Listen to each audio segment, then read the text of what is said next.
Donc, frères et sœurs, aujourd'hui, donc, le Seigneur nous invite à faire un travail sur nous, à revoir notre manière d'exercer l'autorité, comme je le disais au début de la messe.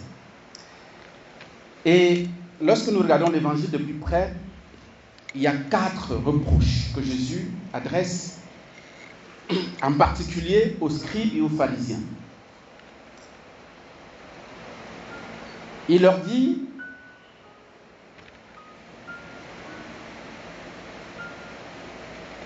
en fait, il s'adresse, il reproche les scribes et les pharisiens, mais il s'adresse d'abord à ses disciples et puis aux foules. Et puis il dit, les scribes et les pharisiens enseignent dans la chair de Moïse. Et donc, tout ce qu'ils peuvent vous dire, faites-le et observez-le. Ça, c'est très bien. Jésus d'abord reconnaît la légitimité, d'accord, de l'autorité que les pharisiens ont et les scribes quant à enseigner dans la chair de Moïse. La chair de Moïse, ça veut dire que ce que Moïse a enseigné, la place de Moïse, il tient la place de Moïse pour enseigner le peuple. Et le Seigneur dit, c'est bien, ils ont ce rôle-là, il n'y a pas de souci. Moi, je ne viens pas, comme il a dit quelque part dans Matthieu 5, verset 17, je ne viens pas abolir la loi, mais je viens l'accomplir. Voilà. Jésus ne vient pas mettre tout à plat, non. Il vient donner le sens véritable que le Seigneur attend dans la pratique de la loi en général. Et donc, le Seigneur dit, c'est bien de les écouter et d'observer ce qu'ils disent. Mais, n'agissez pas d'après leurs actes, car ils disent, ils ne font pas. Premier reproche. Ils disent, ce sont de bons parleurs, d'accord, ils prêchent bien, mais eux-mêmes ne mettent pas en pratique ce qu'ils prêchent. C'est le premier reproche. Je crois que c'est quelque chose qui nous guette tous. Hein? On est tous dedans. Et aujourd'hui, on trouve encore, et peut-être je suis aussi dedans, des gens qui prêchent, mais qui ne vivent pas forcément ce qu'ils prêchent. Et ce n'est pas seulement dans l'ordre, ce n'est pas seulement concernant les hommes et les femmes de Dieu, non, ça concerne tout le monde. Même le père de famille, est-ce que tout ce que le père de famille ordonne à la maison, lui le fait?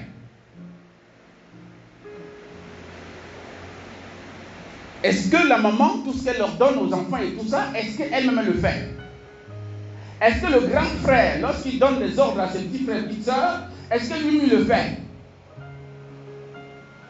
Ouais, il faut étendre, hein? Il ne faut pas seulement rester au niveau ecclésial, il faut étendre. Même au niveau du service. Les ordres qu'on donne aux subordonnés, est-ce que nous-mêmes nous sommes appelés à le faire ou pas? Si nous le faisons. Un grand philosophe qui fut chef d'État disait, je crois que c'est Kwame Nkrumah, il disait la théorie sans pratique est vide. Est vide. Et le pape Paul VI disait que, par rapport aux hommes de Dieu, aux femmes de Dieu, que notre monde aujourd'hui a besoin, non pas des maîtres, mais de ceux qui vivent, des témoins. Des témoins. Autrement dit, de ceux qui témoignent de ce qu'ils annoncent. C'est pourquoi l'Église est surveillée à la loupe par les médias. Dès qu'il y a un petit truc, alors là, on médiatise, ça, c'est publié partout. Voilà, ils ont encore fait ça, ils ont encore fait ci. Voilà, c'est ce que le monde attend des hommes et des femmes de Dieu, et même des chrétiens en général, d'être des modèles, d'être des irréprochables, d'être des saints sur la terre. Eux-mêmes, ils peuvent se permettre n'importe quoi, mais sauf nous. Ils ont le droit de se permettre tout ce qu'ils veulent. Le mariage homosexuel, en fait, toutes sortes de libertinages, mais nous ne devons pas, nous qui sommes chrétiens, nous n'avons pas le droit à l'erreur. Et quelque part, ils ont raison. Saint Paul dit que la création tout entière attend la révélation des fils de Dieu. Même inconsciemment, le fait qu'il nous exige de vivre de manière parfaite est un désir profond Enfin, ils nous envient, mais ils ne peuvent pas le dire, peut-être ne le savent même pas. Ils voudraient que nous soyons véritablement des lumières pour eux. Mais est-ce que nous le sommes? Est-ce que nous le sommes, frères et sœurs? Et la responsabilité est partagée et générale. Ce n'est pas réservé à une caste de personnes. C'est réservé à nous tous. Tous chrétiens, nous sommes appelés à être lumière du monde et celle de la terre. Autrement dit, de manifester ce que nous sommes, tout simplement. Être des témoins. Donc c'était le premier reproche. Le deuxième reproche est lié à la domination.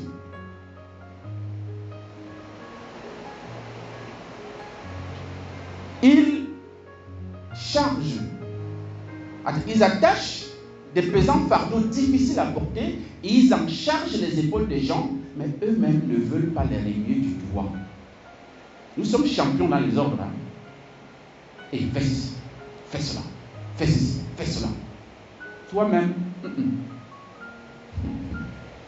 hein? Surtout les grands frères et les grandes sœurs, hein? Par rapport à leurs petits frères et petites sœurs. Ils en savent quelque chose. Nous sommes passés par là. Hein? Hein? Quand on est un peu aîné là, hein? On montre, bon, la vengeance de papa et maman, on réalise ça sur nos cadets. Vous voyez? La domination. Pousser les autres à faire ci, à faire ça, à être comme des esclaves, quoi, des serviteurs, être nos serviteurs. Pour qu'on se montre que bon, on n'est pas n'importe qui. Je suis comme le grand frère, je suis comme le père, je suis comme la mère, je suis comme le père, je suis comme le prêtre, le maître de formation. Hein, je ne pas la jeune frère. Hein, je suis ceci, je suis cela. On lève les épaules, on essaie de voilà, faites ceci, faites ça. Mais nous-mêmes, on n'est pas exemplaires. On ne met pas la main dans la pâte. Le Seigneur nous invite à corriger ça. Parce que ce sont les reproches qui nous révèlent ce que nous faisons et que nous devons corriger. Troisième reproche, c'est l'apparence. Vouloir être vu. Toutes leurs actions, ils les font pour être remarqués des gens. Que pensent les gens de moi? Voilà. Il faut que je passe pour quelqu'un de bien. Il faut que je paraisse bien, respectable. Il faut que, voilà, on m'encense quand je passe. L'apparence. Nous faisons des autres notre miroir. Les autres doivent être notre miroir. Donc je dois m'habiller en tenant compte de ce que les gens vont, voilà, comme dire. Je dois mettre le parfum que les gens doivent. Voilà, je ne dois pas passer inaperçu. Hein. Il faut que les gens soient au courant. Quand je passe. Vous voyez? La chaussure. Voilà, tout ça.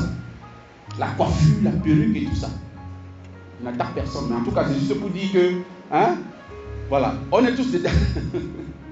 Voilà. On est plus ou moins dans ce que Jésus nous reproche.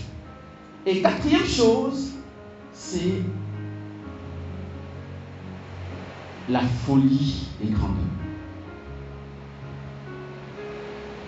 La recherche des honneurs. La première place. Être reconnu comme étant le plus beau, la plus belle, le plus grand, le plus sage, le plus merveilleux, etc.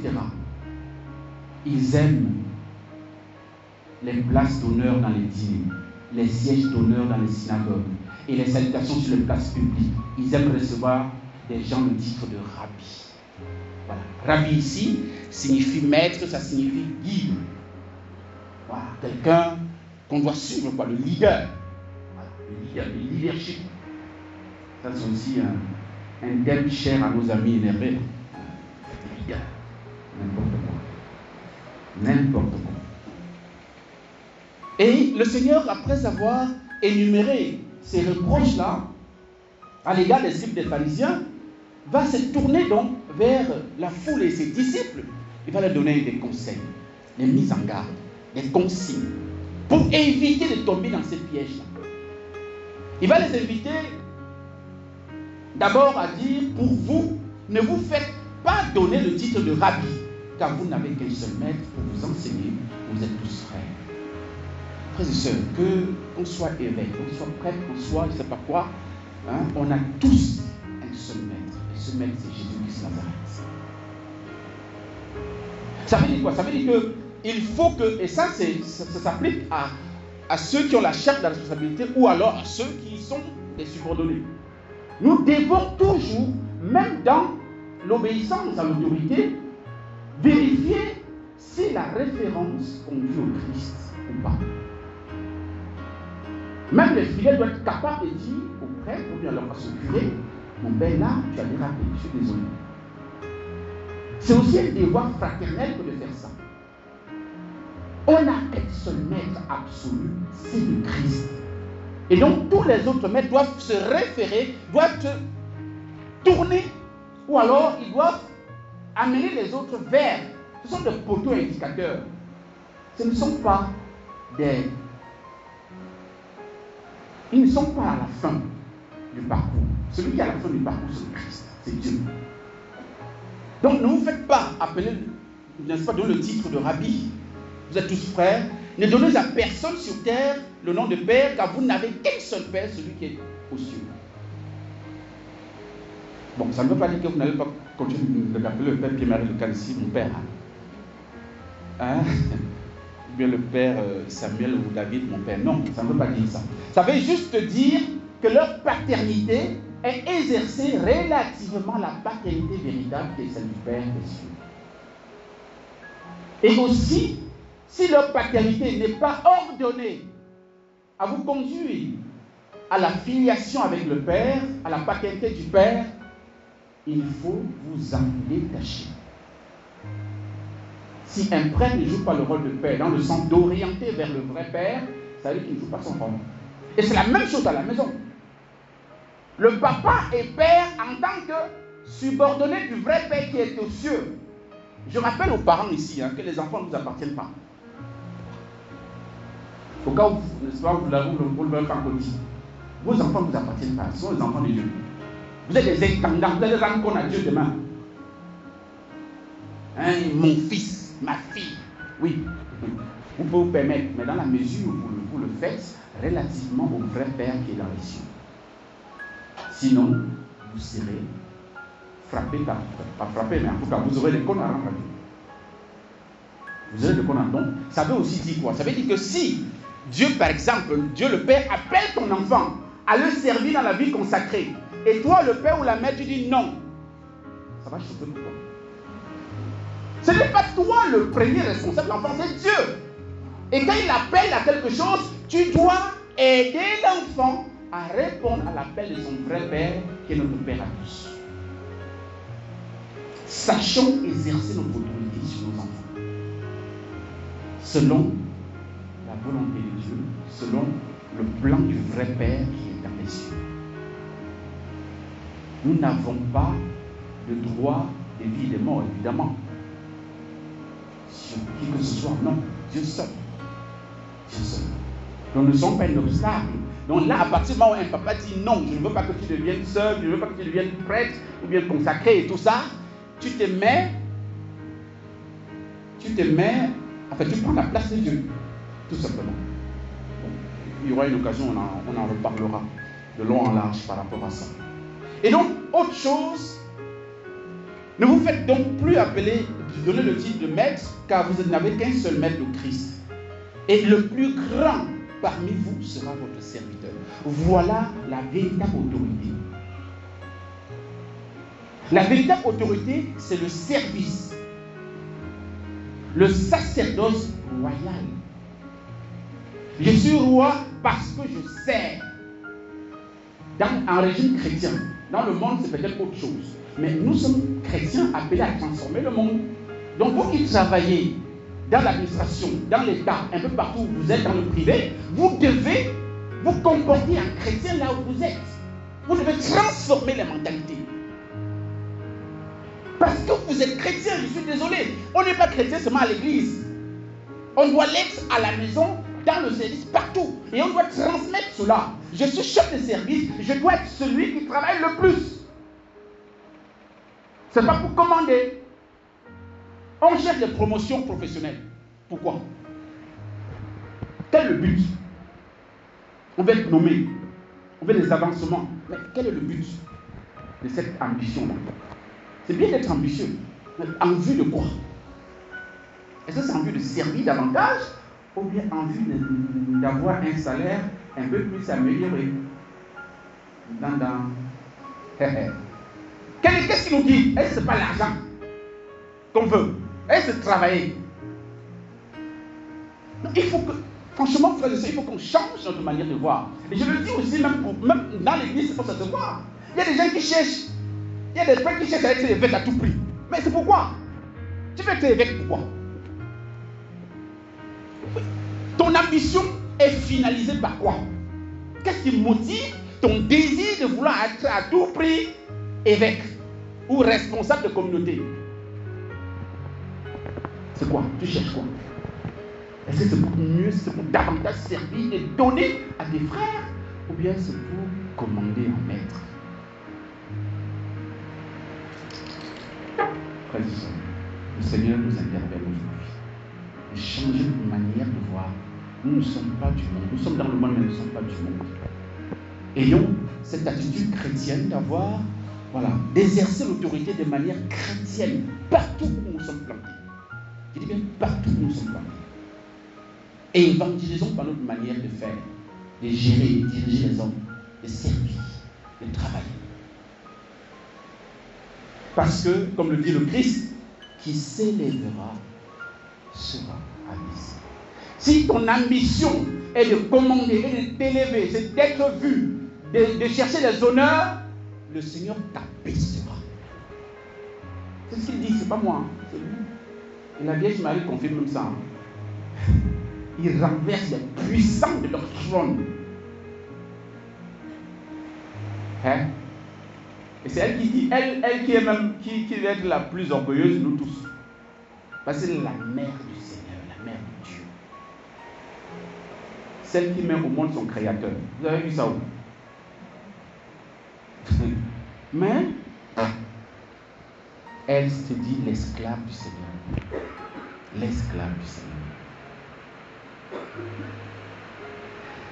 Et nous avons, dans la deuxième lecture, et même avant de passer à la deuxième lecture, nous allons voir le psaume. Le psaume dit, dans le premier strophe, « Seigneur, je n'ai pas le cœur fier, ni le regard ambitieux. Je ne poursuis ni grand dessein, ni merveille qui me dépasse. » Vous voyez, nous devons faire nôtre cette prière. Nous ne devons pas avoir des ambitions démesurées ou alors fondées sur la chair, sur la recherche des honneurs, de la domination, d'écraser l'autre. Et je voudrais que vous répétez après moi cette prière-là. Seigneur, je n'ai pas le cœur fier. Seigneur, je n'ai pas le cœur fier. Ni le regard ambitieux. Ni le regard ambitieux. Je ne poursuis ni grand dessein. Je ne poursuis ni grand dessein. Ni merveille qui me dépasse. Ni merveille qui me dépasse. Voilà. Donc, nous avons dit avec le psalmiste notre désir de ne pas ambitionner selon le monde, mais selon sa volonté. S'il veut nous élever, il le fera. Il le fera. En son temps, en son heure. Ce n'est pas à nous de rechercher comme une torche.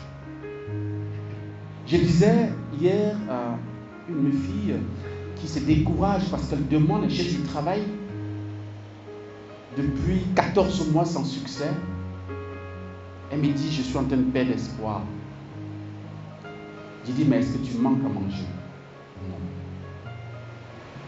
Elle a un fils, et ton fils, est-ce qu'il manque quelque chose? Non. Il est même brillant à l'école, il est tellement brillant qu'on l'a fait sauter une classe. Je lui ai dit, l'heure du Seigneur est la meilleure. Tu cherches du travail, c'est vrai. Déjà, tu fais déjà quelque chose, et grâce à ça, le Seigneur s'occupe de toi. Le Seigneur sait à quel moment il va t'ouvrir peut-être les portes, n'est-ce pas, d'un emploi stable. Mais pour le moment, il s'occupe de toi. Rends-lui grâce. Rends-lui grâce. Ne faisons pas de l'objet que nous recherchons notre Dieu. Parce qu'elle dit, je perds espoir. Il dit, non, ne perds pas espoir. Et je te demande même de ne plus prier pour toi. Prie pour ceux qui n'ont rien. Oublie-toi un petit peu. Et donc, poursuivant notre homélie, je vais dans la deuxième lecture. On dirait que la deuxième lecture est l'application des consignes données par Jésus. Saint Paul qui est apôtre a bien suivi ce que Jésus a dit. En tant qu'apôtre, et comment il exerce, n'est-ce pas, l'autorité? Il dit, frères, nous avons été pleins de douceur avec vous. Ce qui doit caractériser notre autorité, c'est la douceur, frères et sœurs. Parce que quand tu as une autorité, tu es déjà au-dessus des autres. Et donc, pour éviter d'écraser les autres, il faut convoquer la douceur. Il faut travailler pour avoir la vertu de la douceur, pour maîtriser ton pouvoir de domination sur le. Parce que c'est naturel chez nous de dominer. Quand on est à la tête, c'est naturel. De commander, de dire, de faire ci, de faire ça, de gronder, de crier. C'est naturel. Donc pour atténuer cette puissance autoritaire, entre guillemets, qui est en nous, nous devons convoquer et travailler à être doux. Douceur et humilité, c'est pareil. Et Saint Paul dit, nous avons été pleins de douceur envers vous, comme une mère qui entoure des soins ses nourrissons. Donc, premier remède pour bien vivre notre autorité, c'est de travailler la douceur. Vous savez que Dieu, il est tout puissant. Il est tout puissant. Et la toute puissance de Dieu fait qu'il ne peut pas rentrer en contact avec nous. C'est pas possible. D'abord, il va dire à Moïse, Dieu ne peut me voir sans mourir. Mais pour venir à nous, il va se revêtir de l'humilité, de l'humus, de la nature humaine pour être l'un de nous. Lui, de condition divine, n'a pas retenu le rang qu'il égalait à Dieu. Il s'est anéanti, prenant la condition de serviteur. Lui, Dieu tout-puissant, devient notre serviteur. Et nous devons avoir la même attitude, frères et sœurs, pour ne pas écraser les autres. Parce que de fait, nous avons l'autorité en tant que père, en tant que maman, en tant que prêtre, en tant que ceci, en tant que cela. Donc il faut que nous revêtions cette autorité-là, de la douceur, pour ne pas chasser les autres, pour ne pas écraser les autres, pour être accueillant et ouvert aux autres.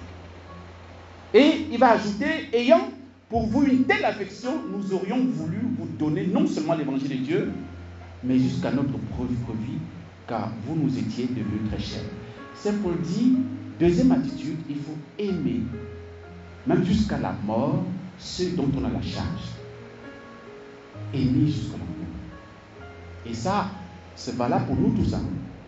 Les mariés, par exemple, selon Saint Paul dans Éphésiens chapitre 5, il va dire aux mariés d'aimer leur femme comme le Christ a aimé son Église et s'est livré pour elle. Non, l'homme doit aimer la femme jusqu'à la mort.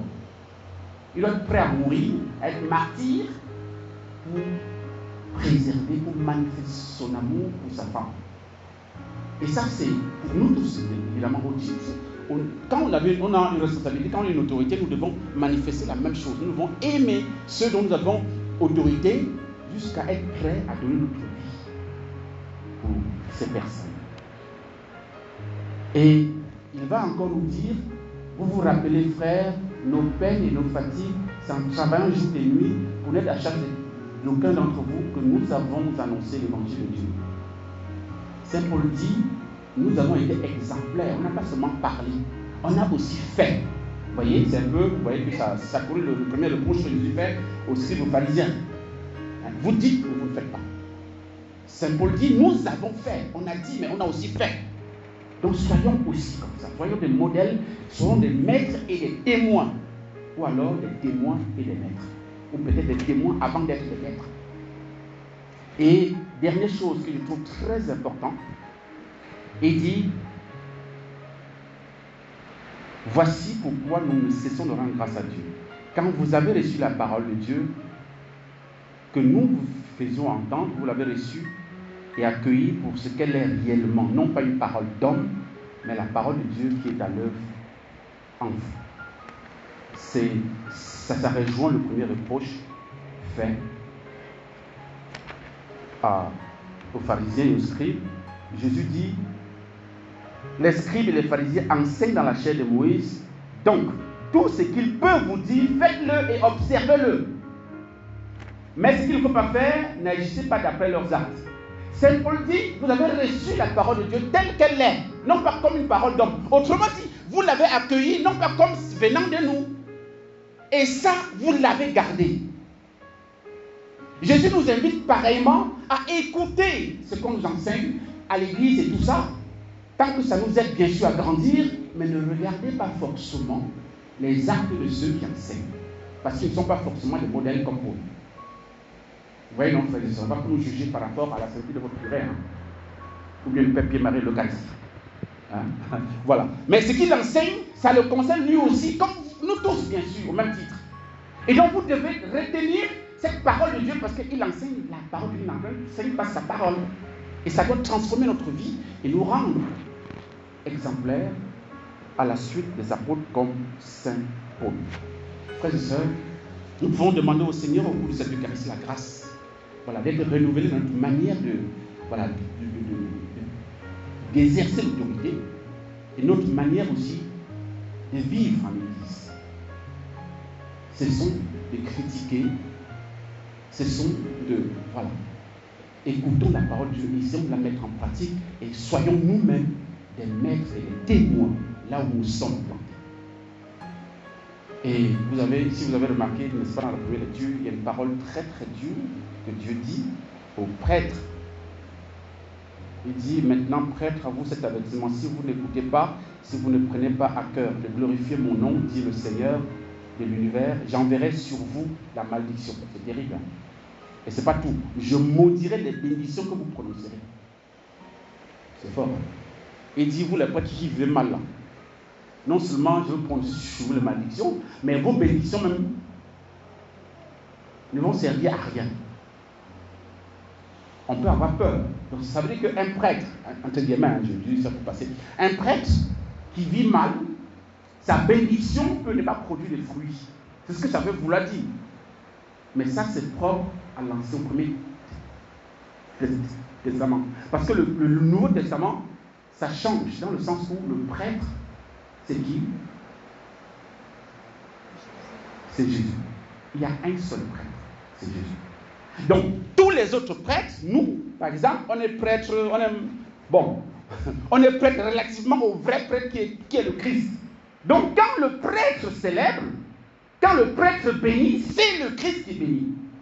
Ce n'est pas lié à la sainteté de sa vie. C'est très important de garder ça. Quelle que soit la vie du prêtre, lorsque le prêtre bénit au nom du Christ, c'est le Christ lui-même qui bénit. Et la Vierge Marie dit dans une de ses apparitions à Medjugorje que il n'y a pas une bénédiction sur terre qui soit supérieure à celle du prêtre. Même pas celle qu'elle donne elle-même. Parce que ce n'est pas une persona Christi qu'elle bénit, seul le prêtre ordonné bénit une persona Christi. Et c'est son fils Jésus qui bénit. Voilà. Donc, gardons l'espérance. Prions pour nos responsables d'église, prions pour nos prêtres, qu'ils soient ce que le Seigneur